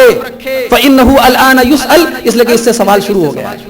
اتنا تو ثابت ہے، لیکن وہاں کھڑے ہو کر قرآن پڑھنا یہ ثابت نہیں. اور ایک مسئلہ اور بتا دوں کہ یہ جو قبر کے پاس کھڑے ہو کے جو دعا کرنے کا ثبوت ہے، اس کو اجتماعی شکل دینا صحیح نہیں کہ ایک مولوی صاحب کھڑے ہو کے دعا کر رہے ہیں کہ اللہ اس مرنے والے کی قبر میں مغفرت فرما، اب باقی لوگ کہہ رہے ہیں آمین. یہ طریقہ غلط ہے. ہر آدمی انفرادی طور پر دعا کرے. ہاتھ اٹھا کے دعا بھی کر سکتا ہے، اس لیے کہ ہاتھ اٹھانا دعا کے آداب میں سے. بغیر ہاتھ اٹھائے بھی دعا کر سکتا ہے، اس لیے کہ یہاں خاص طور سے ہاتھ اٹھانے کا ذکر نہیں، لیکن دعا کر سکتا ہے. لیکن قرآن پڑھنے کا کوئی ثبوت نہیں. اسی لیے علامہ ابن عثیمین کہتے ہیں وَأَمَّا الْقِرَاءَةُ عَلَى الْقَبْرِ فَالْأَصَحُّ أَنَّهَا مَكْرُوهَةٌ، قبر کے اوپر قرآن پڑھنے کے بارے میں صحیح بات یہ ہے کہ یہ عمل مکروہ ہے، اور انسان کسی کی قبر پہ جا کے وہاں قرآن پڑھے یہ بدعت ہے. اور اسی میں آپ اس کو بھی شامل کر لیجئے، اجتماعی جو دعا ہے. ایک چیز دو چار چیزیں اور بیان کر کے بات ختم کرتے ہیں. کہیں کہیں آپ نے دیکھا ہوگا میت کے گھر اس کے تمام رشتہ دار اکٹھا ہوئے, باقاعدہ دعوت کا اہتمام ہو رہا ہے, لوگ آ رہے ہیں, کھا رہے ہیں, پی رہے ہیں اور جا رہے ہیں. ایک تو بیچارے میت کے گھر والے ایسے ہی غم میں مبتلا ہیں, اب ان کے اوپر ایک ایکسٹرا بوجھ ڈالنا کہ دعوت کا اہتمام کرنا اور کھانا اور کھلانا, چاہے وہ تیسرے دن یہ حرکت ہو, چاہے 10ویں دن ہو, چاہے 40ویں دن ہو, یہ تیجا 10واں 40واں, ان سب کی شرعی حیثیت کیا ہے؟ اللہ کے نبی صلی اللہ علیہ وسلم نے حضرت جعفر کے انتقال کے بعد صحابہ کرام سے فرمایا, ابو داؤد شریف کی صحیح روایت ہے, اسنعوا لآل جعفر طعاما, جعفر کے گھر والوں کے لیے کھانا تیار کرو, فإنه قد أتاهم ما شغلهم, اس لیے کہ ان کو غم اور صدمہ ہے, وہ بیچارے ابھی اس لائق نہیں ہے کہ کھانا وانا بنا سکیں, ان کو کھانا پہنچاؤ ان کے گھر.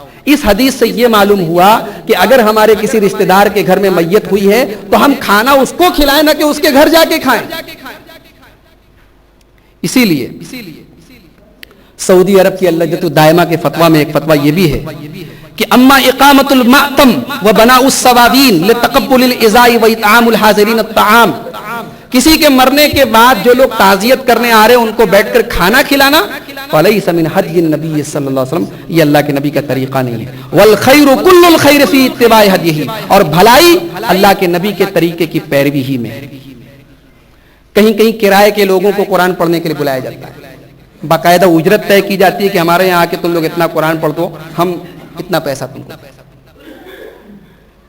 کرائے کے لوگوں کو قرآن پڑھنے کے لیے بلایا جاتا ہے کہ میرے باپ کی بخشش ہو جائے, خود تو اس لائق نہیں ہے کہ باپ کے جنازے کی نماز صحیح طریقے سے پڑھ سکیں, لیکن پیسے کے بل پر لوگوں کو بلا کے قرآن پڑھوایا جاتا ہے. ایسا کرنا کیسا ہے؟